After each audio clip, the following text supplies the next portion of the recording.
هذا القرآن يوحدنا لطريق الخير يوجهنا الله تعالى أنزله ورسول الله معلمنا.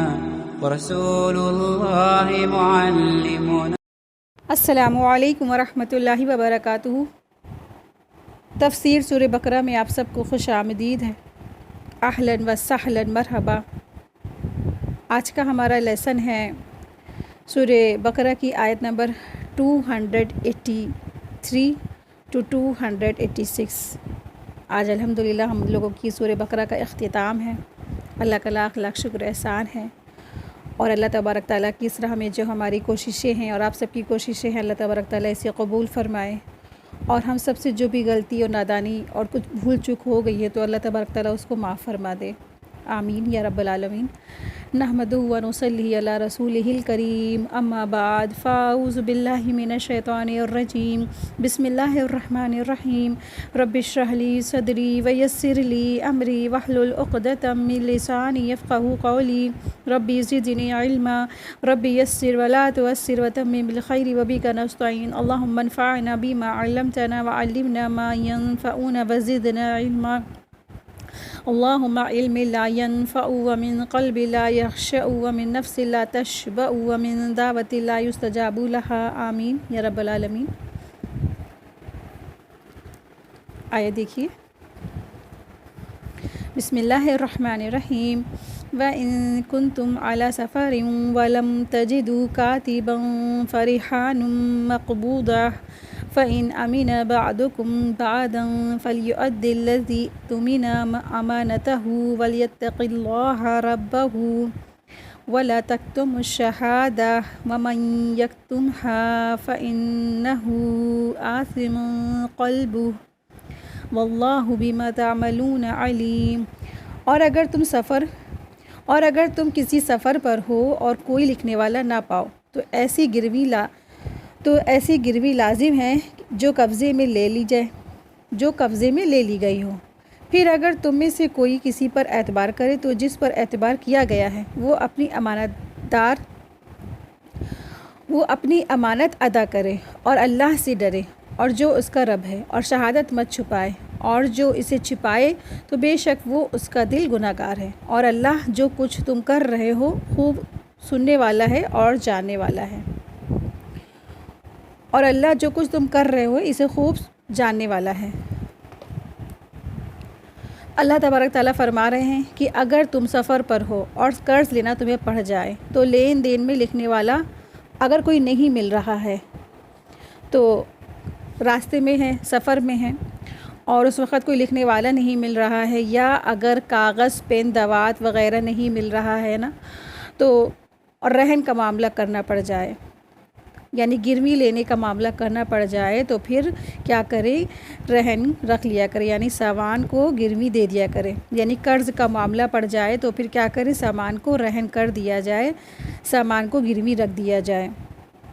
فرحان مقبوضہ جو الفاظ آیا ہے تو فرحان رہن سے ہے، روحا نون سے ہے. رہن اصل میں اس چیز کو کہتے ہیں جو قرض میں بطور ضمانت رکھ لی جائے. تو رہن کا مطلب ہے کہ قرض لینے والا اپنا کوئی سامان قرض دینے والے کے پاس امانت کے طور پر رکھ دے، اس شرط پر جب وہ قرض ادا کرے گا تو اپنی امانت واپس لے لے گا. اس میں بہت سی چیزیں آتی ہیں، اس میں زیور آتے ہیں، اس میں مویشی یعنی کہ جانور آتے ہیں جو پالتو جانور ہوتے ہیں، کھیت وغیرہ زمین وغیرہ بھی آتی ہیں، اور اس میں مکان وغیرہ بھی آتے ہیں، سب شامل ہے اس میں. تو رہن کی دو صورتیں ہیں. پہلی ہے تحریر کے ساتھ گروی رکھا جائے گا اور اس میں رسید بھی ساتھ میں ہوگی، اور دوسرا ہے بغیر تحریر کے رہن یا گروی رکھا جا سکتا ہے. سفر کی صورت میں یہ تمام چیزیں جائز ہیں. تو یہاں پر سفر کا ذکر اس لیے ہے کہ زیادہ تر انسان جو ہے معاملات سفر کس میں پیش آتی ہے، یعنی کہ ضروریات سفر میں پیش آتی ہے. زیادہ تر انسان کو ضرورت کس میں ہوتی ہے؟ پیسوں کی. سفر کی حالت میں نا، جب انسان پردیش میں ہے، وہ سفر میں ہے، اس کو پیسوں کی ضرورت پڑ گئی، کچھ ضرورت پڑ گئی تو پیش آ گئی، اس معاملے میں اس کو پیسوں کی ضرورت پیش آ گئی، تو پھر اسے ایسی حالت میں کیا کرے؟ تو پھر وہ اپنا کوئی سامان، ایسی کوئی چیز ہے تو وہ گروی رکھ کر قرض لے سکتا ہے. تو سفر کی حالت میں سامان گروی رکھ کر قرض لینا سفر کی حالت میں کیا جا سکتا ہے۔ اور دراصل سامان کو گروی رکھ کر قرض لینا عام دنوں بھی کیا جا سکتا ہے، یعنی کہ سفر کی حالت میں ہی نہیں، ایک نارمل ایک عام دنوں میں جب کسی کو پیسوں کی ضرورت ہو گئی ہے اچانک سے، تو اپنا کوئی سامان دے کر کے وہ گروی رکھ کر سامان گروی رکھ کر قرض لے سکتا ہے۔ عام دنوں میں جب انسان سفر پر نہ بھی ہو تب ضرورت پڑنے پر سامان گروی رکھ کر انسان قرض لے سکتا ہے، ٹھیک ہے۔ تو اس کی ہمیں دلیل کہاں سے ملتی؟ صحیح مسلم کی حدیث نمبر ہے 4114 کہ رسول اللہ صلی اللہ علیہ وسلم نے اپنی زرع ایک یہودی کے پاس گروی رکھ کر قرض لیا تھا، اور یہ رہن بغیر تحریر کے تھا، ٹھیک ہے۔ تو یہ صحیح مسلم کی حدیث میں ایسا آیا ہے، تو اسی کے پتہ چلتا ہے کہ ہم یا کوئی بھی شخص جو ہے وہ قرض لے سکتا ہے اپنے کوئی بھی سامان گروی رکھ کر، اور بغیر تحریر کے بھی لیا جا سکتا ہے، یہ کیا جا سکتا ہے رہن۔ ایک اور ہم لوگ حدیث دیکھ لیتے ہیں، یہ بخاری کی حدیث ہے 2068 میں عائشہ رضی اللہ عنہا سے روایت ہے کہ رسول اللہ صلی اللہ علیہ وسلم نے ایک یہودی سے ایک وقت مقرر پر قیمت ادا کرنے کی شرط پر کچھ غلہ خریدا اور لوہے کی ایک زرہ اس کے پاس رہن میں رکھی، ٹھیک ہے۔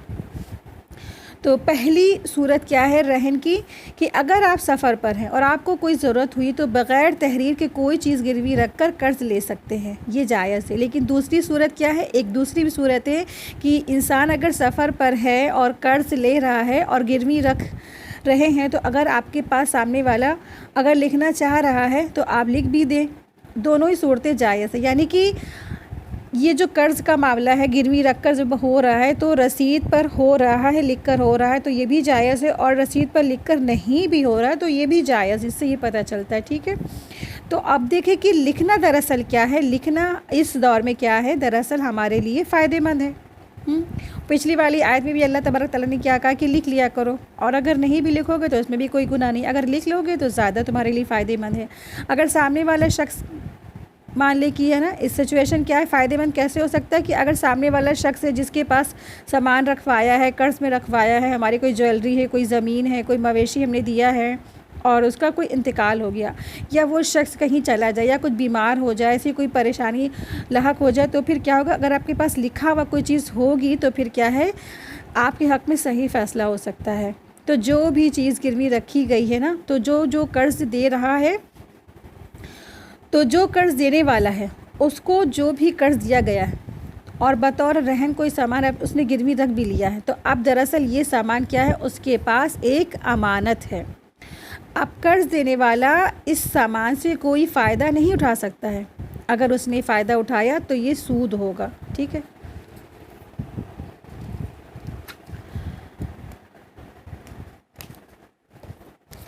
یعنی جب قرض لے لیا اور چیز گروی رکھ دی تو وہ گروی رکھی ہوئی چیز کیا ہے، مالک کی امانت ہے، اس سے وہ فائدہ نہیں اٹھا سکتا۔ اگر اس نے اس سے فائدہ اٹھایا تو پھر وہ کیا ہے، وہ سود ہوگا۔ صرف اور صرف مویشی جو ہوتے ہیں اس سے کام لے سکتے ہیں، ٹھیک ہے، کیونکہ انسان اس کو نا اسے چارہ بھی کھلائے گا، اس کو بھوکا تو نہیں مار دے گا، گروی لیا ہے تو اس کا مطلب یہ نہیں کہ مویشی کو انسان کچھ کھانے پینے کو نہ ڈالے، اس کو چارہ گھاس وغیرہ کھلائے گا، اس کا جو ہے لید بھی صاف کرے گا، ہے نا، اس کے ساتھ کتنے زیادہ جو ہوتے ہیں کام بڑھ جاتے ہیں انسان کے۔ تو پھر جب کوئی مویشی اگر لے گا تو پھر کیا کر سکتے ہیں، تو اس میں اس کا دودھ وغیرہ استعمال میں لے سکتے ہیں۔ تو سیدنا ابو ہریرہ رضی اللہ عنہ بیان کرتے ہیں کہ رسول اللہ صلی اللہ علیہ وسلم نے فرمایا، گروی رکھی ہوئی چیزوں میں سے، یعنی کہ جو اونٹ ہے، گھوڑے ہیں یا گائے بکری ہے، اس پر خرچ کے عوض سواری کی جا سکتی ہے۔ اور رسول اللہ صلی اللہ علیہ وسلم نے فرمایا، گروی رکھی ہوئی یعنی جو گروی رکھی ہوئی چیز ہے، یعنی کہ اونٹ ہے اور گھوڑا ہے، اس پر خرچ کے عوض سواری کی جا سکتی ہے۔ اور گروی رکھے ہوئے دودھ دینے والے جو جانوروں کا دودھ، اس کے خرچ کے عوض پیا جا سکتا ہے۔ تو لہٰذا جو شخص سواری کرے اور جو شخص دودھ پیے، خرچ اسی کے ذمے ہوگا، ٹھیک ہے۔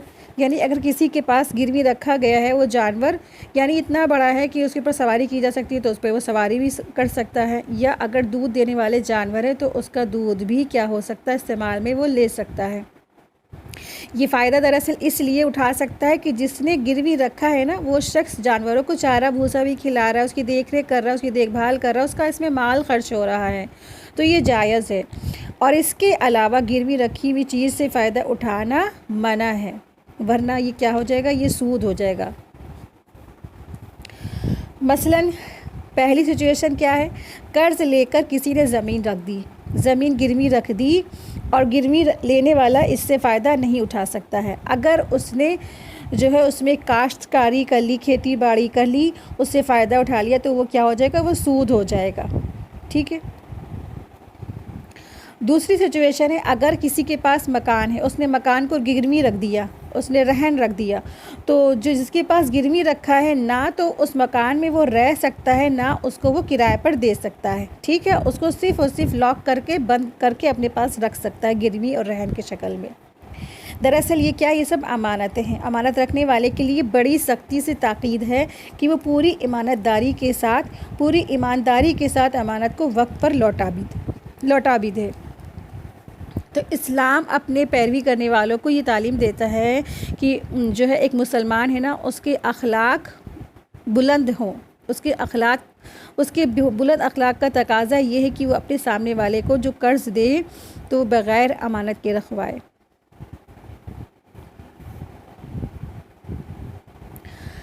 تو یہاں پہ ہمیں اللہ سبحانہ تعالیٰ احکام بتاتے ہیں کہ قرض کی جو لین دین ہے اس میں ہمیں خاص احکام بتائے گئے ہیں۔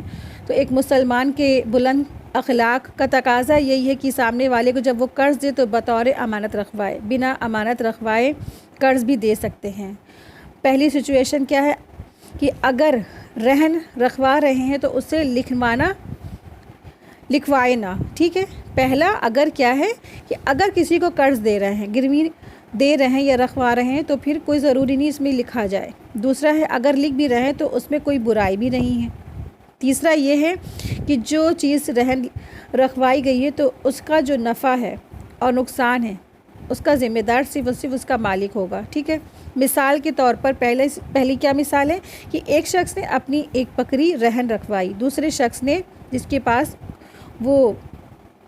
کے بدلے میں اس نے قرض لے لیا ہے نا، اور وہ دوسرے شخص کے پاس ہے، لیکن کچھ دنوں کے بعد اب وہ بکری مر گئی تو قرض لینے والا یعنی جو اصل مالک ہے نا اسی کا یہ نقصان ہوگا، اور جس کے پاس گروی رکھی گئی ہے اس کا نقصان نہیں ہوگا، کیونکہ وہ تو امانت تھی نا، امانت میں فائدہ اور نقصان بھی ہو سکتا ہے۔ اسی طرح سے دوسرا اگزامپل کیا ہے، اگر اس نے بکری کو گروی رکھا، جو رہن رکھنے والا ہے، گروی رکھنے والا جو شخص ہے، جو مالک ہے، اس نے اپنی چیز گروی رکھی کس کے پاس، جو قرض دے رہا ہے اس کے پاس۔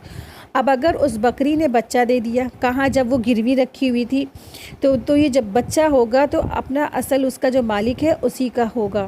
تو جس نے اپنی بکری گروی رکھی تھی تو یہ جو بچہ ہے، بکری کا جو بچہ ہے اس کا مالک گروی جس نے رکھی ہے بکری اس کا ہوگا، اپنے مالک کا ہی ہوگا۔ تو اس کا جو بکری کا حقیقی مالک ہے اسی بکری کے بچے کا وہ بھی مالک ہوگا۔ تیسری سچویشن یہ ہے کہ جو چیز بطور امانت رکھوائی جائے اس سے سامنے والا کوئی بھی فائدہ نہیں اٹھا سکتا ہے، سوائے جو بھی آپ لوگوں کو بتایا نا کہ اگر کوئی جانور ہے اس کو چارہ بھوسا دے رہا ہے تو دودھ دو سکتا ہے، یا اگر جو اونٹ اور گھوڑے ہیں تو اس پہ وہ سوار کر کے استعمال کر سکتا ہے، باقی اس کے علاوہ کسی چیز میں بھی وہ فائدہ نہیں اٹھا سکتا ہے۔ تو یہ بات ہمارے یہاں خاص طور سے ہمیں یاد رکھنی چاہیے۔ اب ہمارے یہاں کیا ہوتا ہے کہ اگر کسی نے زیورات رکھوا دیے ہیں، رہن رکھوا دی ہے نا، اور پھر گروی رکھے ہوئے ہیں، تو اس نے اب کسی مجبوری ہوئی، اس نے پیسوں کی ضرورت ہوئی تو اپنے آس پڑوس میں جانے والے کو یا کسی کو، اپنے رشتہ داروں کو کسی کو اس نے گروی رکھ دیا، تو پھر وہ کیا کرنے لگتے ہیں، اسی کے زیوراتوں کو استعمال کرنے لگتے ہیں، پہنتے ہیں، اور کہتے ہیں کہ چونکہ اب جو ہے نا یہ ہمارے پاس ہے لہٰذا ہم تو اسے پہن سکتے ہیں، اس کو استعمال کر سکتے ہیں۔ اگر آپ نے استعمال کیا نا، یعنی کہ جس نے استعمال کیا، تو پھر دراصل کیا یہ استعمال کرنا کیا ہوتا ہے، یہ ایک سود ہوتا ہے، یعنی کہ اس نے ایک سود لے لیا، سود کی شکل ہے یہ سب۔ تو کسی کی کوئی امانت رکھائی گئی ہے تو اس کو استعمال نہیں کرنا ہے۔ ہمارے معاشرے میں خاص کر کے عورتیں جو اپنا گولڈ کا جویلری ہوتی نا وہ سوناروں کے یہاں رکھوانے جاتی ہیں، اور وہ سونار کیا کرتے ہیں بدلے میں قرض تو دیتے لیکن ہر مہینے جو ہے ایک قسط جسے کہتے ہیں بیاج کی قسط ہوتی نا وہ بیاج لیتا ہے اور جو ایکسٹرا کی وہ ہوتی ہے، یعنی کہ اس کو اصل قرض تو دینا ہی ہے ہی، ساتھ میں ایک الگ قسط تیار ہونے لگتی ہے جسے سود کہا جاتا ہے، بیاج کہتے ہیں، اور یہ بھی کیا ہے دراصل یہ سود کہلاتا ہے، تو یہ بھی جائز نہیں ہے۔ تو ان سب تمام چیزوں سے ہمیں بچنے کی ضرورت ہے۔ فَإِنْ أَمِنَ بَعْضُكُمْ بَعْضًا فَلْيُؤَدِّ الَّذِي اؤْتُمِنَ أَمَانَتَهُ، یعنی قرض دار کا قرض ادا کر دے، مطلب یہ کہ اگر کوئی شخص قرض لینے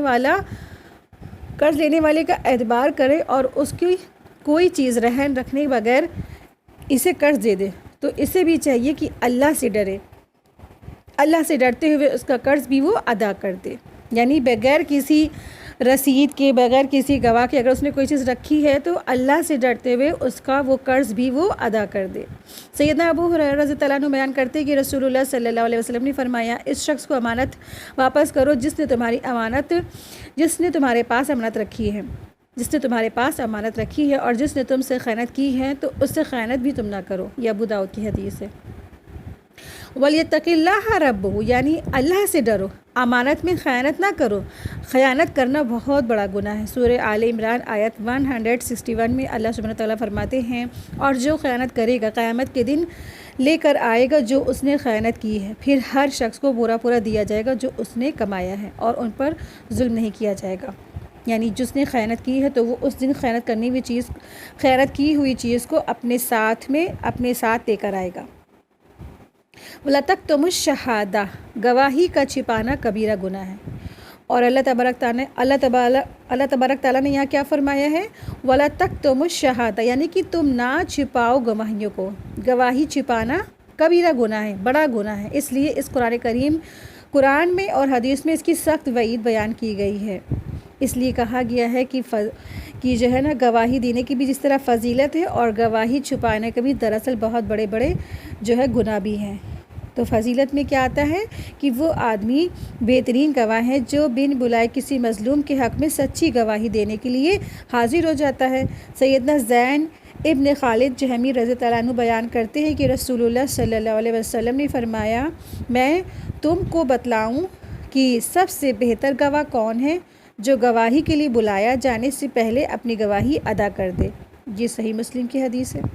اسی طرح سے وہ بدترین گواہ جو ظالم کا ساتھ دیتا ہے جھوٹی گواہی دینے کے لیے اور خود بخود حاضر ہو جاتا ہے۔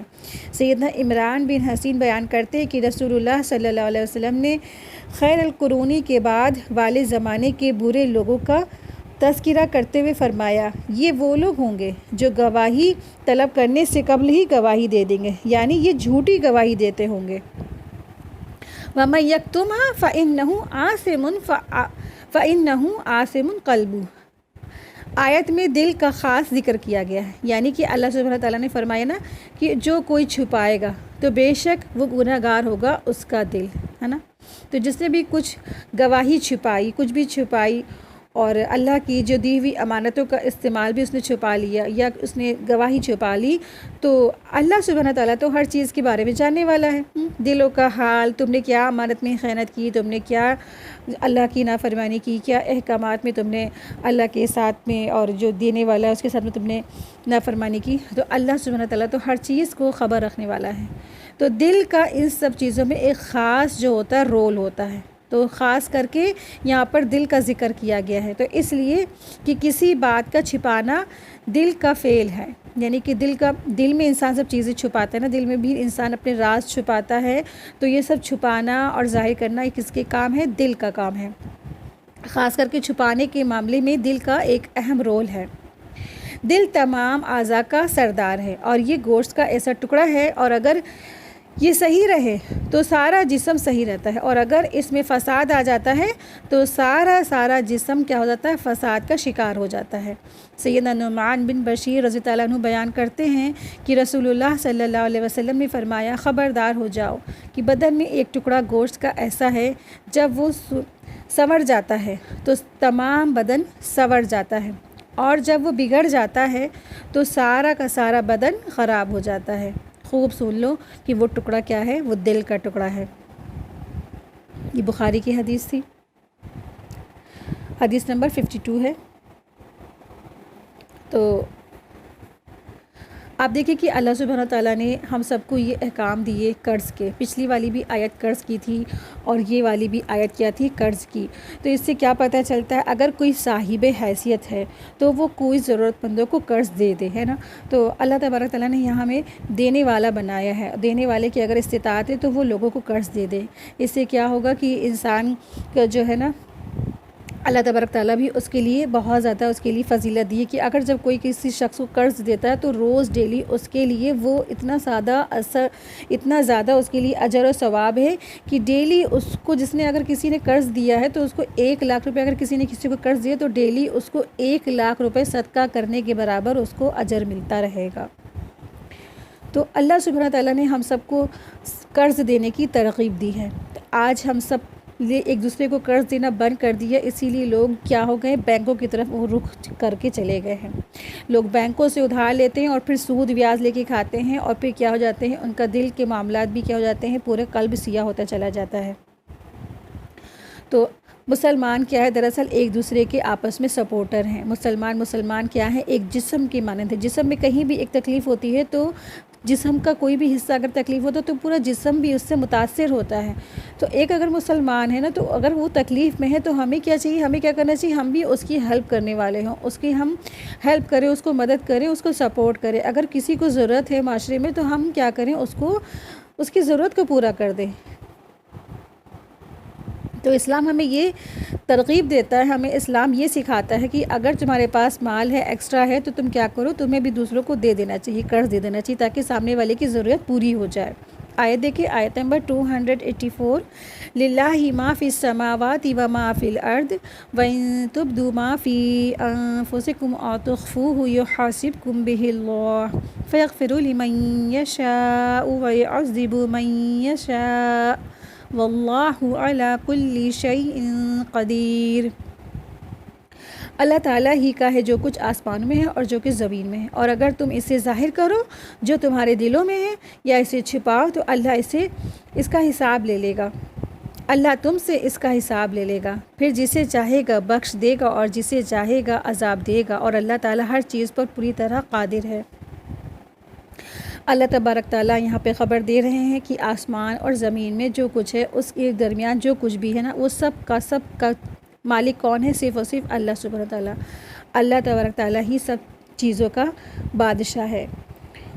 ان کی سب کی اسے اطلاع دی جا رہی ہے، یعنی کہ اللہ تبارک تعالیٰ نے سب کو یہ بتا دیا ہے کہ حقیقی مالک کون ہے، اللہ تبارک تعالیٰ ہے. اور اللہ تبارک تعالیٰ سے نہ ہی کوئی چھپی ہوئی باتیں چھپ سکتی ہیں اور نہ ہی کوئی ظاہر باتیں چھپ سکتی ہیں. یعنی ہم سوچتے ہیں کہ ہم نے اپنے دل میں کچھ بھی سوچا، کچھ بھی برا خیالات لائے، کچھ بھی چھپایا، تو ہمارے جو دل ہے نا، کسی نے نہیں جانا. لیکن یہ سب کچھ دلوں کے راز، دلوں کی باتیں، دلوں کے جو ارادے ہیں، سب کچھ کون جاننے والا ہے، اللہ تبارک تعالیٰ. اللہ تبارک تعالیٰ ہر چیز جانتا ہے، کچھ بھی نہیں چھپ سکتا اس سے. اور وہ ان سب کا محاسبہ کرے گا نا، جسے چاہے گا وہ معاف بھی کر دے گا، جسے چاہے گا وہ عذاب بھی دے گا. اور جب یہ آیت نازل ہوئی، وَإِن تُبْدُوا مَا فِي أَنفُسِكُمْ أَوْ تُخْفُوهُ يُحَاسِبْكُم بِهِ اللَّهُ، تو صحابہ بہت پریشان ہو گئے اور جو ہے کہتے ہیں کہ سیدنا ابو ہریرہ رضی اللہ عنہ روایت کرتے ہیں کہ جب رسول اللہ صلی اللہ علیہ وسلم پر یہ آیت نازل ہوئی کہ للہ ما فی السماوات و ما فی الارض، اور وَإِن تُبْدُوا مَا فِي أَنفُسِكُمْ أَوْ تُخْفُوهُ يُحَاسِبْكُم بِهِ اللَّهُ، تو صحابہ رضی اللہ عنہم بہت زیادہ پریشان ہو گئے اور ان پر بہت گرا گزری، اور وہ رسول اللہ صلی اللہ علیہ وسلم کی خدمت میں حاضر ہوئے اور دو زانوں بیٹھ کر عرض کرنے لگے، اے اللہ کے رسول، ہم نماز، روزہ، جہاد، صدقہ جیسے اعمال کا حکم دیا گیا، جن کی ہم میں طاقت تھی، اور آپ پر یہ آیت نازل ہوئی.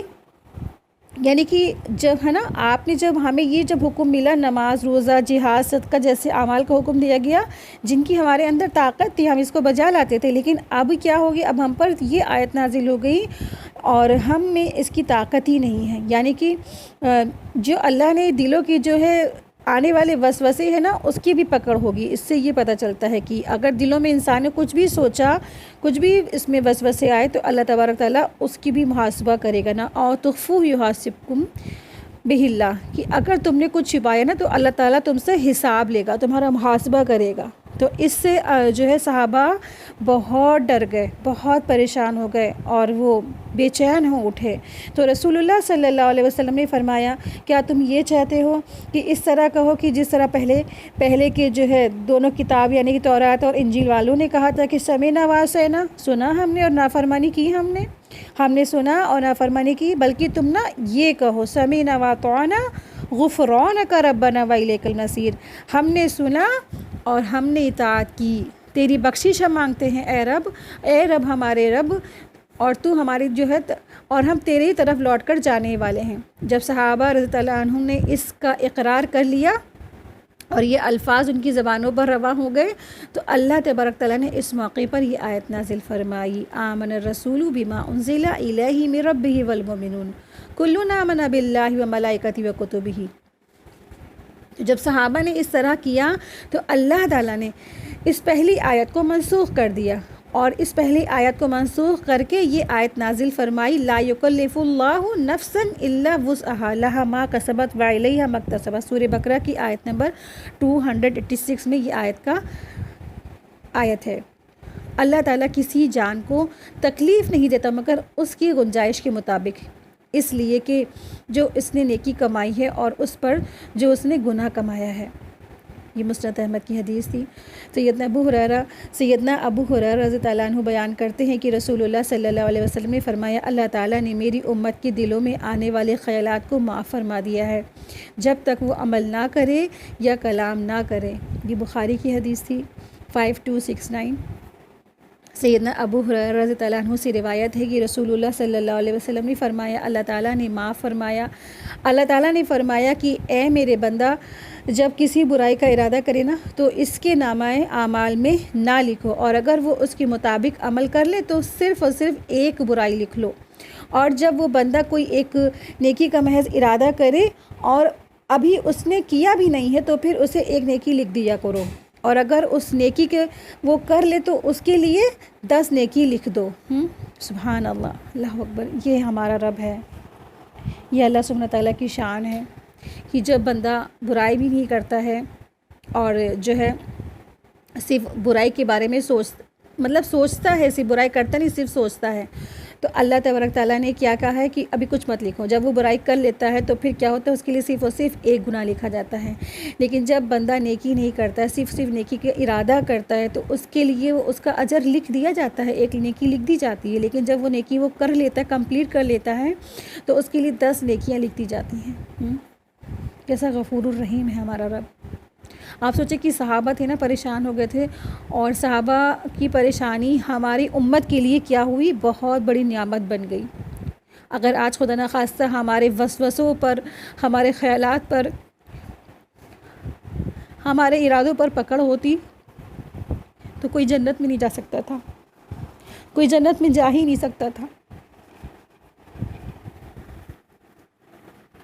تو بہت بہت لاکھوں کروڑوں درود و سلام ہوں، اللہ تعالیٰ ان کے درجات بلند کرے آپ صلی اللہ علیہ وسلم پر اور صحابہ پر، جنہوں نے اتنی فکر کی اور یہ آیت نازل ہوئی۔ اللہ تبارک تعالیٰ کا شکر احسان ہے۔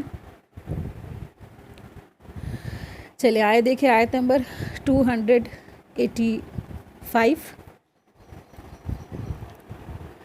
آمن الرسول بما انزل الیہ من ربہ والمؤمنون کل آمن باللہ وملائکتہ وکتبہ ورسولہ لا نفرق بین احد من رسولہ وقالوا سمعنا واطعنا غفرانک ربنا والیک المصیر لا یکلف اللہ نفسا الا وسعہا لہا ما کسبت وعلیہا ما اکتسبت ربنا لا تؤاخذنا ان نسینا او اخطأنا ربنا ولا تحمل علینا اصرا کما حملته علی الذین من قبلنا ربنا ولا تحملنا ما لا طاقة لنا به واعف عنا واغفر لنا وارحمنا انت مولانا فانصرنا علی القوم الکافرین۔ رسول اس پر ایمان لائے جو اس کے رب کی جانب سے اس کی طرف نازل کیا گیا، اور سب مومن بھی، ہر ایک اللہ اور اس کے فرشتوں پر اور اس کی کتابوں پر، اس کے رسولوں پر ایمان لایا۔ ہم اس کے رسولوں میں سے کسی ایک کے درمیان فرق نہیں کرتے، اور انہوں نے کہا ہم نے سنا اور ہم نے اطاعت کی، تیری بخشش مانگتے ہیں اے ہمارے رب، اور تیری ہی طرف ہمیں لوٹ کر جانا ہے۔ آیت دیکھیں، آیت نمبر 286۔ اللہ کسی جان کو تکلیف نہیں دیتا مگر اس کی گنجائش کے مطابق، اس لیے ہے کہ جو اس نے نیکی کمائی اور اسی پر ہے جو اس نے گناہ کمایا ہے۔ اے ہمارے رب، ہم سے مواخذہ نہ کیجیے کہ اگر ہم بھول جائیں یا ہم خطا کر جائیں، اے ہمارے رب، اور ہم پر کوئی بھاری بوجھ نہ ڈال جیسے تو نے اس سے پہلے لوگوں پر ڈالا تھا جو ہم سے پہلے تھے۔ اے ہمارے رب، اور ہم سے وہ چیز نہ اٹھوا جس کی اٹھانے کی ہمیں طاقت ہی نہ ہو، اور اے ہمارے رب، ہم سے درگزر فرما اور ہمیں بخش دے اور ہم پر رحم فرما کہ تو ہی ہمارا مالک ہے، سو کافروں کے مقابلے میں ہماری مدد فرما۔ تو یہ 2 خاص آیات ہیں، سورہ بقرہ کی آخری 2 آیات ہیں۔ اس کے بارے میں بہت زیادہ فضیلت آئی ہے احادیث میں۔ سیدنا عبداللہ بن مسعود رضی اللہ عنہ بیان کرتے ہیں کہ جب رسول اللہ صلی اللہ علیہ وسلم کو معراج کرائی گئی تو آپ کو سدرۃ المنتہا کے پاس لے جایا گیا جو چھٹے آسمان پہ ہے، یعنی اس کی جڑ چھٹے آسمان میں ہے، اور زمین سے اوپر جانے والی چیزیں یہیں پہنچتی ہیں، یعنی سب چھٹے آسمان پہ پہنچتے ہیں، پھر ان کو قبضے میں لے لیا جاتا ہے، اور پھر اوپر سے جو کچھ زمین پر آتا ہے وہ بھی یہیں سے یہاں تک پہنچتا ہے، پھر اس کو وہاں سے لے جایا جاتا ہے۔ فرمایا اذ یغشی السدرۃ ما یغشی، سورہ نجم کی آیت نمبر 16 میں، جب اس بیری کو ڈھانپ رہا تھا تو فرمایا اس جگہ پر رسول اللہ صلی اللہ علیہ وسلم کو 3 چیزیں عطا کی گئیں۔ اس جگہ پر رسول اللہ صلی اللہ علیہ وسلم کو 3 چیزیں عطا فرمائی گئیں۔ 5 نمازیں، پہلی تھی 5 نمازیں، دوسرا تھی سورہ بقرہ کی آخری 2 آیتیں، اور تیسری چیز تھی کہ آپ صلی اللہ علیہ وسلم کی امت میں سے جس شخص نے اگر شرک نہ کیا ہے تو اس کو کیا ہو جائے گا، اللہ تبارک تعالیٰ اس کو معاف کر دیں گے، یعنی اس کو جنت میں عطا ہوگی، جنت میں ٹھکانہ عطا ہوگا۔ سیدنا ابو مسعود رضی اللہ عنہ بیان کرتے ہیں کہ رسول اللہ صلی اللہ علیہ وسلم نے فرمایا جو شخص رات کو سورہ بقرہ کی آخری 2 آیتیں پڑھ لے تو وہ اس کے لیے کافی ہوں گی۔ یہ بخاری کی حدیث ہے۔ سیدنا عبداللہ بن عباس رضی اللہ عنہ بیان کرتے ہیں کہ ایک روز سیدنا جبریل علیہ السلام رسول اللہ صلی اللہ علیہ وسلم کے پاس بیٹھے ہوئے تھے کہ انہوں نے اپنے اوپر ایک زوردار آواز سنی۔ انہوں نے سر اٹھایا، پھر فرمایا یہ آسمان کا ایک دروازہ ہے جو آج کھولا گیا ہے، آج سے پہلے کبھی نہیں کھولا گیا ہے۔ پھر اس دروازے سے ایک فرشتہ نازل ہوا۔ جبریل علیہ السلام نے فرمایا یہ ایک ایسا فرشتہ ہے جو آج زمین کی طرف نازل ہوا ہے اور جو آج سے پہلے کبھی نہیں نازل ہوا ہے۔ پھر اس فرشتے نے رسول اللہ صلی اللہ علیہ وسلم کو سلام کیا اور کہا 2 نور کی خوشخبری سنیے، یہ 2 نور صرف آپ کو عطا کیے گئے ہیں جو آپ سے پہلے کسی نبی کو عطا نہیں کیے گئے ہیں۔ ایک نور سورہ فاتحہ ہے اور دوسرا نور سورہ بقرہ کی آخری 2 آیات ہیں۔ آپ جب کبھی بھی ان دونوں میں سے کوئی کلمہ تلاوت کریں تو آپ کو مانگی ہوئی جو چیز ہے وہ مل جائے گی، یعنی کہ جب بھی انسان سورہ فاتحہ پڑھتا ہے اور سورہ بقرہ کی آخری 2 آیت پڑھتا ہے، تلاوت کرتا ہے، اس کے بعد کوئی دعا کرے تو اس کی دعا ضرور انشاءاللہ قبول کی جائے گی۔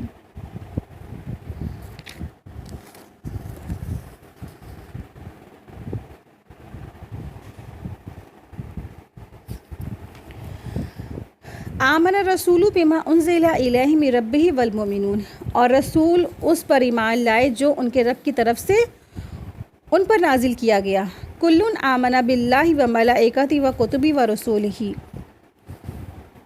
سب اللہ پر اور اس کے فرشتوں پر اور اس کی کتابوں پر، اس کے پیغمبروں پر ایمان رکھتے ہیں، یعنی مومن اس بات پر ایمان رکھتے ہیں کہ اللہ کیا ہے، ایک ہے، یکتا ہے اور اس کے ساتھ کوئی بھی معبود نہیں ہے۔ تو یہ سب ایمان بالغیب کی کیا ہے، اجزاء ہیں جس پر ایمان لانا ضروری ہے۔ اس سورہ کی ابتدا میں اجملاً بیان ہوئے ہیں، یہاں قدر تفصیل ہے۔ ایمان بالغیب کی کل 6 اجزاء ہیں جن میں سے 4 یہاں مذکور ہیں، یعنی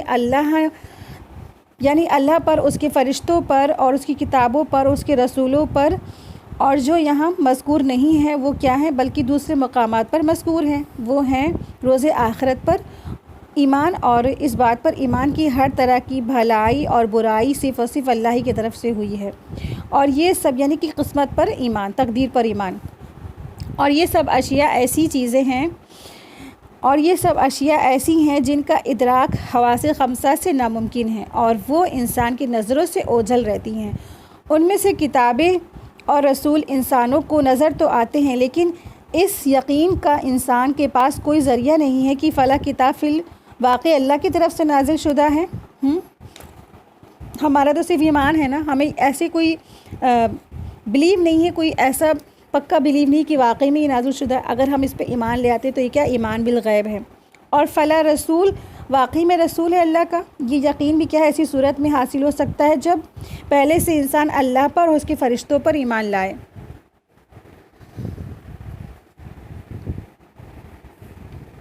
لا نفرق بین احد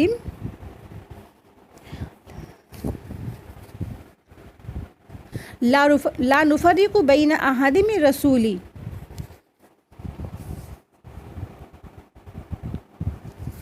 اور نہیں ہم فرق کرتے رسولوں کے درمیان کسی ایک میں سے بھی، اور اس کے رسولوں پر بھی ہم ایمان لاتے ہیں اور اس کے رسولوں میں کسی میں بھی ہم فرق نہیں کرتے ہیں۔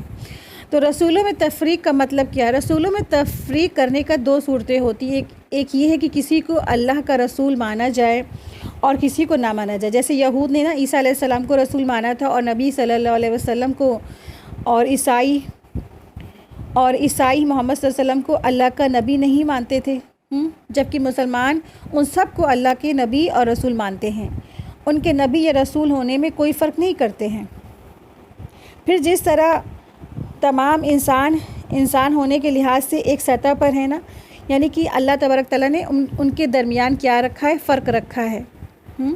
تو ان کے درمیان فرق ہے، تو فضیلت کے اعتبار سے ٹھیک ہے، لیکن تفریق کے اعتبار سے نہیں کہ ہم تفرقہ بازی کریں کہ رسولوں کے درمیان تفرقہ کریں، یہ نہیں کر سکتے ہیں۔ تو جیسے انسان ہے تو انسان میں اندر کافی ڈیفرنٹ ہوتا ہے۔ جب انسان کچھ آپ نے دیکھے ہوں گے، کچھ انسان ہوتے ہیں جو کچھ نیک ہوتے ہیں، کچھ بد ہوتے ہیں، کچھ عادل ہوتے ہیں، کچھ ظالم ہوتے ہیں، کوئی انسان مشرک کرنے والا ہوتا ہے، کوئی انسان توحید والا ہوتا ہے، اور ان کی بے شمار قسمیں بھی ہوتی ہیں۔ اسی طرح سے پھر تمام مسلمان ہیں، مسلمان ہونے کے لحاظ سے بھی کیا ہوتے ہیں، ان میں بھی کافی جو ہے نا قانونی لحاظ سے ان میں کافی ڈیفرنٹ ہوتا ہے۔ تو لیکن ان کے اعمال صالح اور غیر صالح کی بنا پر ان کی بھی کئی قسمیں بن جاتی ہیں۔ اسی طرح تمام انبیاء اگرچہ نبوت کے لحاظ سے ایک سطح پر ہیں اور ان میں کوئی فرق نہیں، مگر فضائل کے لحاظ سے ان میں بھی کیا ہے؟ فرق ہے، اور یہ فرق قرآن کریم کی اس آیت سے میں پتہ چلتا ہے، تلک الرسل فضلنا بعضهم علی بعض سے ثابت ہے، اور اس میں بھی بے شمار احادیث سے ثابت ہے، اور اس سے بھی پتہ چلتا ہے کہ رسول اللہ صلی اللہ علیہ وسلم سب انبیاء سے افضل ہیں۔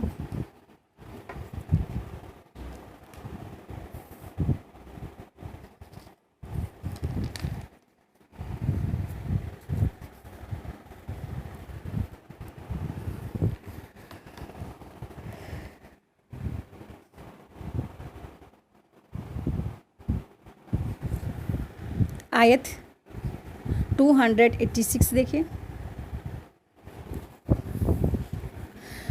لا یکلف اللہ نفسا الا وسعہا، یعنی اللہ تعالیٰ کسی کو اس پر اس کی طاقت سے زیادہ بوجھ نہیں ڈالتا، اور نہ یہ بھی کہ اپنی مخلوق کے ساتھ وہ بہت زیادہ شفقت اور کرم احسان بھی کرے۔ جس نے جو بھی کمایا ہے، لا یکلف اللہ نفسا الا وسعہا لہا، یعنی جو بھی کسی نے کوئی بھی کمائی کی ہے نا، اس کو اسی کے مطابق اس کی جزا دی جائے گی۔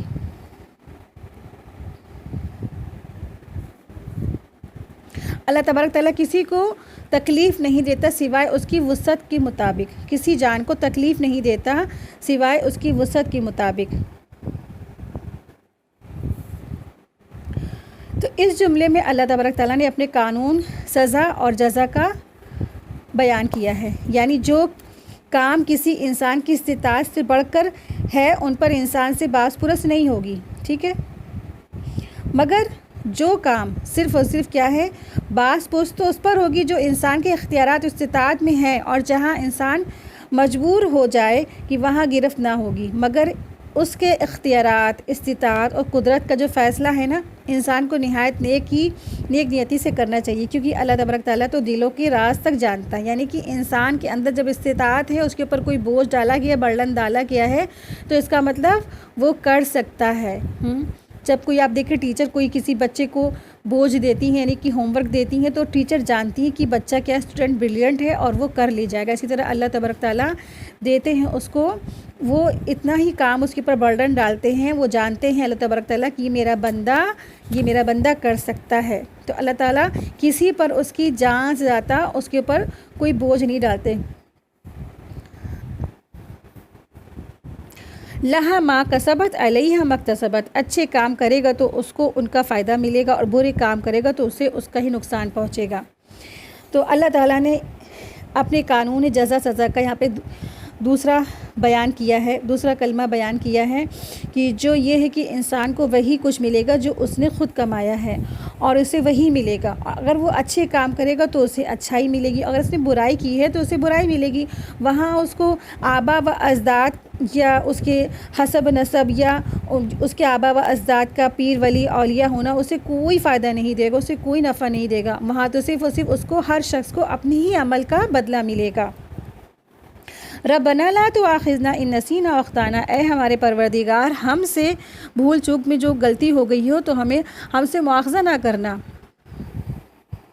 تو دل میں دراصل یہاں پہ کیا ہے کہ دل میں جو پیدا ہونے والے جو خیالات ہیں نا، وہ ہمارے اختیار میں نہیں ہیں، اور ہم کیا ہے اگر وہ ہوتے تو وہ مواخذہ اختیار میں نہیں ہے. یعنی کہ دل میں پیدا ہونے والے خیالات جو ہمارے اپنے اختیار میں ہے ہی نہیں، ہمارے اختیار میں نہیں ہوتے ہیں، ان پر مواخذہ نہ ہو. اور اس آیت کی روح سے یہ بھی ظاہر ہو رہا ہے کہ اعمال جو بھول چوک سے ہو جاتے ہیں ان سے بھی کیا ہے، معافی کی درخواست سکھائی گئی ہے. اور جب دعا قبول کرنے والا ہی یہی دعا سکھا رہا ہو تو پھر کیسا ہے، دعا کی قبولیت میں کیا شک ہو سکتا ہے نا. تو چنانچہ آپ صلی اللہ علیہ وسلم نے بھی فرمایا، میری امت سے خطائیں اور نسیان کو معاف کر دیا گیا. یعنی کہ اگر بھول چوک سے انسان، آپ دیکھیں کہ جب انسان روزے کی حالت میں ہوتا ہے، بھولے سے کچھ کھا لیتا ہے، تو پھر کیا کرنا ہے، اللہ تبارک تعالیٰ نے اس کو معاف کر دیا ہے. بھول چوک سے روزہ کیا خراب نہیں ہوتا ہے، پھر روزہ کنٹینیو کرنا چاہیے نا. بھول چوک سے کوئی غلطی گناہ ہو جاتی، نادانی ہو جاتی ہے تو اللہ تبارک تعالیٰ اس کو معاف فرما دیتے ہیں. ربنا ولا تحملنا علینا اصرا کما حملت علی الذین من قبلنا، اے ہمارے پروردگار، ہم پر ایسا بوجھ نہ ڈال جیسا تو نے ہم سے پہلے لوگوں پر ڈالا تھا. یعنی ہمیں اعمال شاقہ کی تکلیف نہ دینا، خواہ ہمیں ان کی طاقت بھی ہو، جیسا کہ تو نے سابقہ امتوں پر ان کے بوجھ ڈال دیے تھے، اور انہیں کے بوجھ کے دور کرنے اور ان کے ہٹانے ہی کے لیے تو نے نبی رحمت صلی اللہ علیہ وسلم کو بے حد آسان سہل دین دے کر بھیجا تھا. رسول اللہ صلی اللہ علیہ وسلم نے فرمایا، مجھے دین حنیف کے ساتھ مبعوث فرمایا گیا جو انتہائی آسان ہے. تو یہاں پہ جو بوجھ سے مراد ہے وہ سخت قسم کے شرعی احکامات تھے، جیسے بچڑے کی پرستش کرنے والوں کی جو توبہ تھی نا، صرف قتل سے ہی وہ قبول ہو سکتی تھی. پھر کیا تھا، یہود میں جو صرف جو ہے اس کا جو بدلہ تھا وہ قصاص ہی تھا، یعنی کہ جان کے بدلے صرف اور صرف جان ہی ملتی تھی، نہ معافی ملتی تھی، نہ دیت دی جا سکتی تھی. اور پھر کیا ہے، اور پھر زکوٰۃ جو کیا تھا،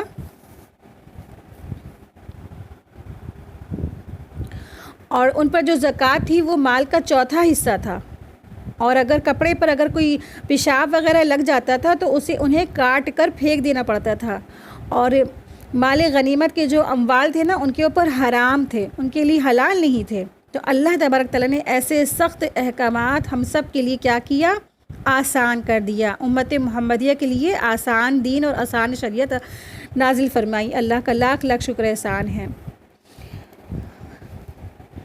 انت مولانا فانصرنا علی القوم الکافرین. تو یہ آیت اس دور میں نازل ہوئی جب کافروں سے شدید محاذ آرائی تھی، اور بہت سی نازک کے موقع پر رسول اللہ صلی اللہ علیہ وسلم نے ایسی دعائیں مانگی. بالخصوص غزوہ بدر اور غزوہ خندق کے موقع پر آپ صلی اللہ علیہ وسلم نے جو دعائیں فرمائی ہیں ان کا ذکر کثرت سے صحیح احادیث سے مذکور ہے. اور رسول اللہ صلی اللہ علیہ وسلم نے ان آیتوں کے بعد آمین کہنے کی بھی ترغیب دی ہے۔ تو الحمدللہ آج ہم لوگوں کا سورہ بقرہ کمپلیٹ ہو گیا۔ اللہ کا لاکھ لاکھ شکر احسان ہے، کروڑوں کروڑ شکر احسان ہے۔ وآخر دعوانا الحمدللہ رب العالمین۔ سبحانک اللہم و بحمدک اشہد ان لا الہ الا انت استغفرک و اتوب الیک۔ السلام علیکم ورحمۃ اللہ وبرکاتہ۔ جزاک اللہ خیرا کثیرا۔